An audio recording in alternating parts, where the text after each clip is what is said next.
Let me see if that's like it. All right, you got another long one. All right, I like these. Testing my reading skills here. Okay, what's your opinion on people focusing so heavily on legacy in combat sports? I think Francis' opinion on it's the best. Agree. Come in, get paid, and get out. I see the Mike Tyson, Floyd Mayweather's, Pacquiao's, and the list goes on and on. Makes me mad. Makes me sad for them. Remember, those guys made so much money. So for them, it was legacy and prize fighting. They just made so much money. They just made poor decisions. So there's a little difference there. These guys have a path to set themselves up for lifelong success and comfort, but shoot for flashy, unsustainable lifestyles instead. Yeah, because no one teaches them about it. You know. At some point, you got to be a grown man and take ownership of your finances. But unfortunately, when it comes to pro athletes, you just have people that take advantage of them. What is the cause of this, and how can fighters see other path of getting paid and getting out? Longtime listener saw you in Indy in 2019. Hot second go. Saw Eric live last year. Binge Gearhead's Gone Wild and put my buddies onto it. Thank you, sir. We need people to watch it. That sounds dope. Been loving the added content, seeing y'all thrive in Texas. Keep up the good work. Thanks, man. What is the cause of this? The cause is you don't become a professional football player, basketball player, MLB player, UFC fighter without being a risk taker, but also being laser focused on that task at hand. So when you're that car sounds fantastic outside. If you guys can hear is so funny. It's perfect. It sounds fantastic. It drives me nuts, but I'm deleting my fucking Cummins tomorrow, baby. Anyways, I can't wait. Makes me sad. It's so quiet.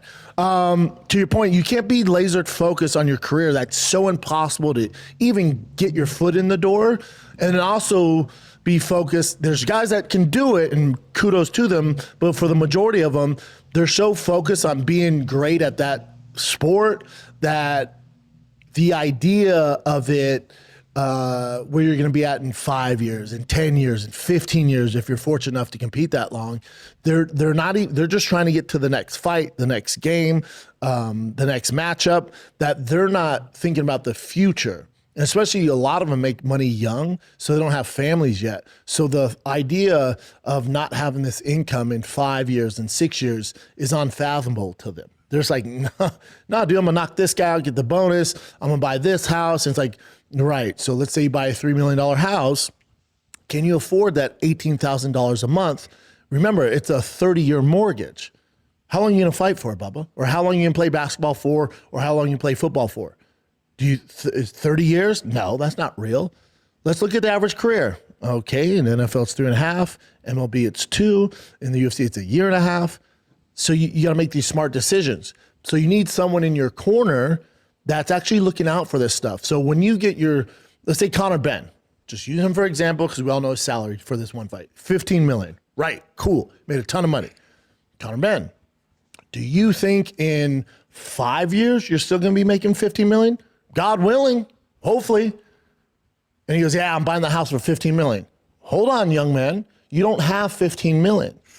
You got to pay taxes. You got to pay your managers who negotiated the deal. So that's, good amount. You probably have 10 mil, let's say. Now you want to buy a $10 million house. Okay. You just need someone to break down everything that goes into it, the property taxes, it's just not one and done. So the issue is even in school, even people non-professional sports, when you were going through school, did they teach you about taxes and savings and interest and credit cards and loans and leases? No, it's designed that way. It's designed that way so you get in debt. So you're always owing these banks and the government and taxes. It's designed this way. They don't want you to figure out the game. I know it sounds like a conspiracy, but buddy, we can get that another time. I'm just saying there's no one educating these young kids in America, and especially when they get to being professional athletes, and especially got college athletes making 6-7 figures now. There's nobody educating them on how to wisely invest and spend their money and make good decisions. Hopefully that answered that. Mm-hmm. This is the last one. There's one more after this. Okay. _your_therapist_. Is that a lady? I think it is, yeah. Yep, it is. Ooh, it's a lady. Mainly all bros on here. What's up, girl? Brendan Schaub admits he's going broke, so he brings up, hey guys, what if you buy a $3 million house? That's $18,000 a month in some payment. And then it's like, he's the one who bought the house for $3 million. Now he's selling it for $3 million. This is the house he got in Texas. It is for sale. He bought it for a little more than three. I think he bought it for like 3.2 or something. And that keeps getting lower and lower. But so he's talking about himself. But like he keeps bringing up the thing of property taxes. He didn't know about property taxes. I'm not buying that. I get Schaub is stupid, but something about this isn't adding up. Brendan Schaub didn't just buy a $3 million house and what's it, property taxes? What's that? I'm not buying that. So something happened in which he lost a lot of money or something. I don't know. He's just that dumb. I think he even kind of let it slip in his long rambling there. That I think Dummy just thought he had more money than he thought. Schaub thought he had a lot more money than he actually has.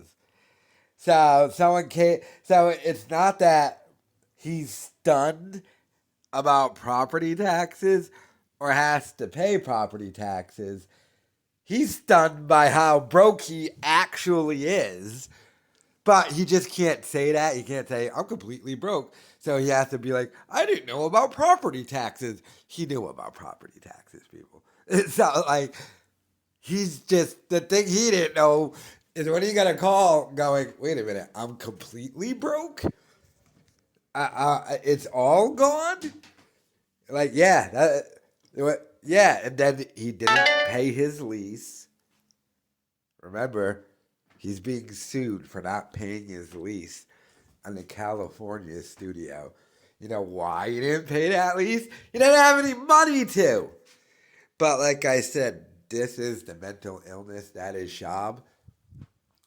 He'll still flex. He is selling all his trucks on Facebook. He's gonna buy new trucks. Ultimately, this probably ends with Schaub declaring bankruptcy in some way, shape, or form. To get out of some of this crap he's going to end up owing. I guarantee you, like, when he files for bankruptcy, he'll go buy, like, $100,000 car as he's filing for bankruptcy. Schaub will be the dummy that does that. But, yeah, like, they don't teach you that stuff. True, but Schaub, you also weren't a young athlete who blew it all. You blew all your money when you were older and already had the family. So, like, even his thing of, these young athletes get money and no one teaches them and they blow it all. Yeah, they get an excuse. They were young athletes. You weren't a young athlete when you blew all your money, dude. You're 43. So you don't get the excuse of young and dumb and no one taught you. When you blew your money, there were enough people in your life to where you knew about property taxes, everything. The simple fact is, Dummy just ran out of money. He spent more than he has. You can only buy so many cars and houses and all this crap until you run out of money. But let me know your thoughts in the comments.